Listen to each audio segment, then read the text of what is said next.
Hey, what's going on, everybody? This is Aaron Hilliard. Welcome to Mushroom Wonderland. And here I am in my little studio, and I was just responding to a ton of comments on a Facebook post that I made. It's also on TikTok and Instagram. It's a reel where I'm driving down the road and I see some morels on the side of the road, and I stop and pick them and throw them into a plastic bag. And the amount of comments about how you're supposed to properly pick mushrooms, the fact that the idea that you shouldn't pull them out of the ground, the idea that they can't go into a plastic bag, the idea that you got to leave some behind because they're not gonna come back the next year, the idea that picking on the side of the road is a terrible idea, all of this. I just want to address it really quick because I had like 700 comments on that video, and the majority of them are saying, don't tear that mushroom out by the roots.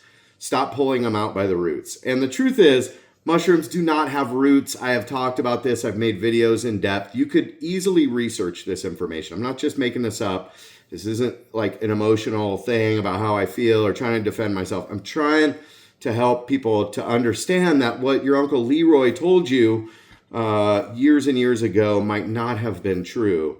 That, in fact, plucking a mushroom harms the actual vegetative part of the fungus about as much as picking a flower off of a bush or picking a fruit off of a tree. And I have heard them often compared to like apples, and then the underground mycelium is the apple tree. And, it's an okay illustration to kind of think about how a mushroom really works. It's the sexual reproductive part of the fungus, and the actual body of the fungus lives underground. So pulling the fruit is not going to hurt the body of the fungus. In some cases, it actually invigorates it. You could go to any mushroom farm and ask them, do they need to cut every mushroom so they'll grow back? And they're going to chuckle. I guarantee you, 100%, they're going to laugh at first and say, no, we actually pluck most of the mushrooms.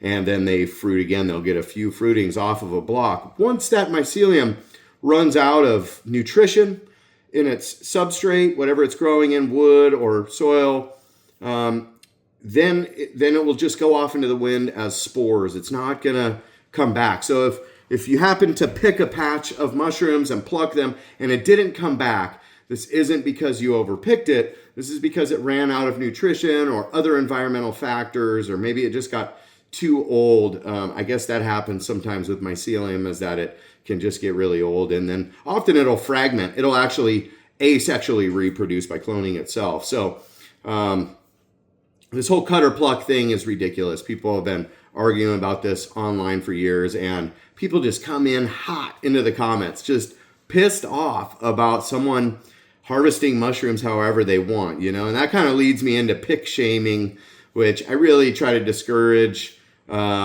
And people do it on the comments, especially bad on Facebook.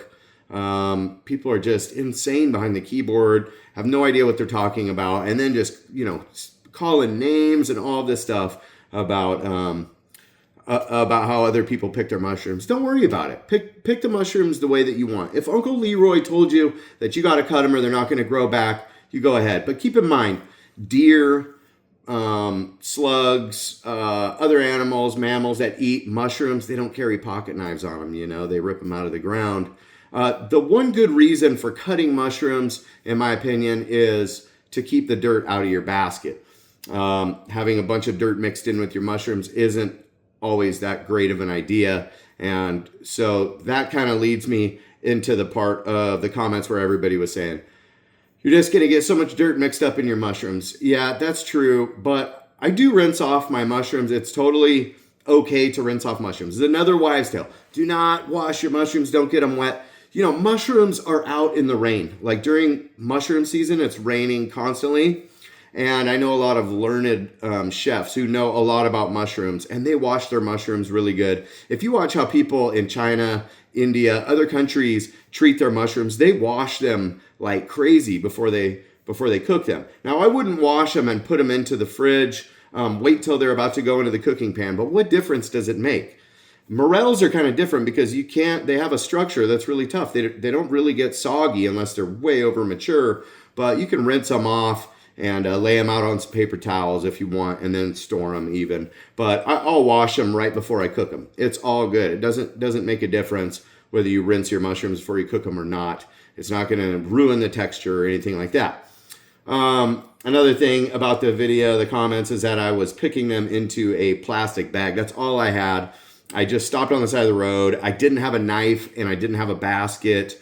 Everybody out east is screaming, onion sack, you gotta have an onion sack. Like, y'all are obsessed with your onion sacks. It's cute. It's cool. Like, onion sacks are fine. I've had an onion sack. It's basically a mesh bag. I have a bunch of mesh bags. I prefer a basket. Just kind of carries your mushrooms like nice produce, which is the way that they should be treated. But in a short transport situation, a plastic bag is fine. I've used my hat, okay? I've carried mushrooms in the pockets of my cargo pants. I've put them in a plastic bag just for a short trip home.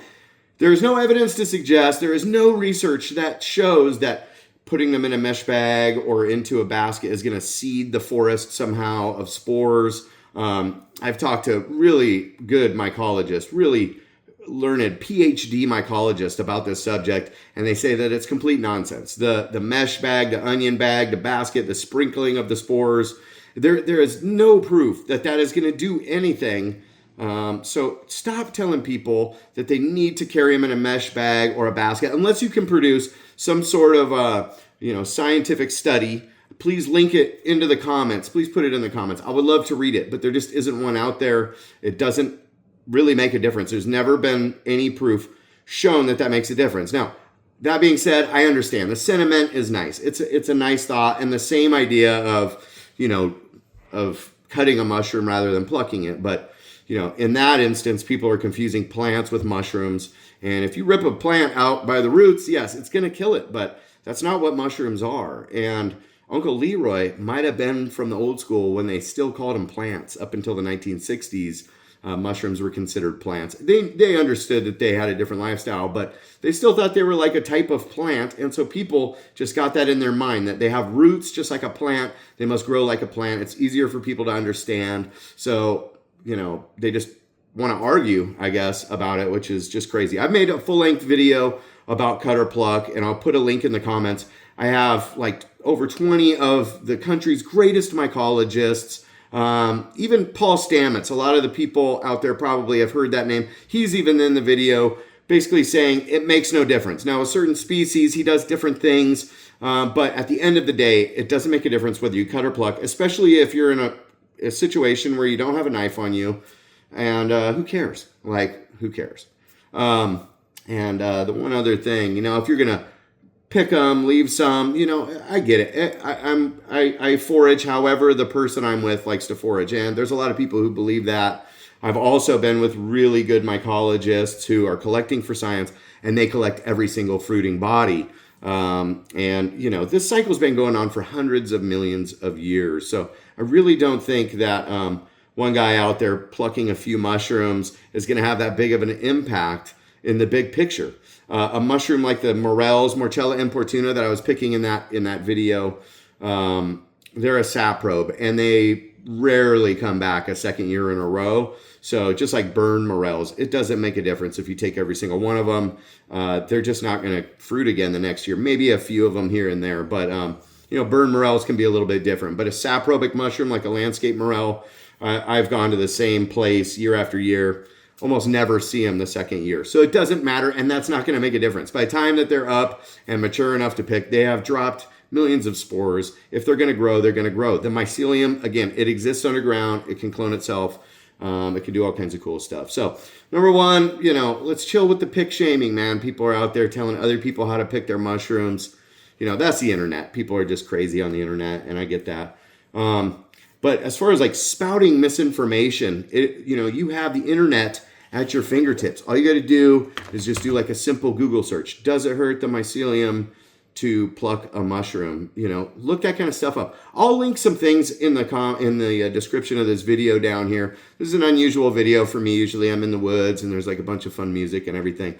But I got a little bit rude. I'm sorry if it looked like I was like punching down on people in the comments a little bit. I was being satirical and just sort of sarcastic. And so it got me a little bit fired up. And I thought I need to make this video as a reminder. I don't know. A lot of people didn't even stick around. I guarantee there's like tons of people out there that were like screw this, I'm out of here to get my knife and my onion sack, or whatever. But if you stuck around this whole time, thank you so much for watching Mushroom Wonderland, for being a subscriber, especially thanks to my Patreon people, $5 membership, and you get all the psychedelic mushroom videos that I can't post on this platform. And this is just kind of like a PSA. As we're going into spring, there's going to be more and more mushrooms coming out. A lot of mushroom foragers out there. Don't be stopping people on the trail asking where their onion sack is, all right? Stop telling people how to pick their own mushrooms and get out there, have fun, interact with nature. Read, see this shelf back here is full of mushroom books. So many mushroom books. And what I do is I read the first couple chapters before you even get to the pretty pictures of mushrooms. Read all of that stuff. That's what I'm interested in most of these books. The mushrooms are cool, but learning about fungal biology, learning about the lifestyle of fungi is so amazing. And you can learn so much just by reading, searching the internet. You don't have to listen to old Uncle Leroy. He might have been sipping on that corn liquor in the back woods over there when he was picking morels or whatever. So anyways, it's been fun. Thank you for sticking around for all this, and more videos coming up soon. So go to mushroomwonderland.com. You can sign up for one of my spring workshops. They're almost all sold out, so hopefully you can get in there. There's a couple in May that I think have some spots. I'm also teaching some classes at Olympic College. Go to olympicccollege.edu, and you can just search Mycology, or go to the continued education and look me up. Look up the mycology classes there. And I'm going to be at all kinds of festivals, hopefully at NAMA in Michigan, the North American Mycological Association 4A in Michigan in the end of August. So, and then I'm going to be at a bunch of festivals here in the Pacific Northwest in the fall. So just putting out a little PSA. Just want to help spread the love. So much love, everyone. Peace out.